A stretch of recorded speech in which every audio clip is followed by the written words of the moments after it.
আমাদের মানুষের জীবন প্রত্যেক মুহূর্তে পরিবর্তনশীল। জীবনে যেমনটা চাই তেমনটা কিন্তু সব সময় হয় না।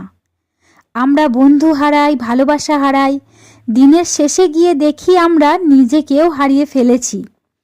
নিজের যে জিনিসগুলো ছাড়া, কোয়ালিটিগুলো ছাড়া বাঁচতে পারবো না ভেবেছিলাম, আজকে যখন আয়নায় দাঁড়িয়ে নিজেকে দেখি এটা আমি নই, তাও আমরা বাঁচি। তাই জীবনে যতই খারাপ পরিস্থিতি আসুক না কেন, একটা জিনিস মাথায় রেখো, নতুন সৃষ্টির জন্য কিন্তু বিনাশের প্রয়োজন।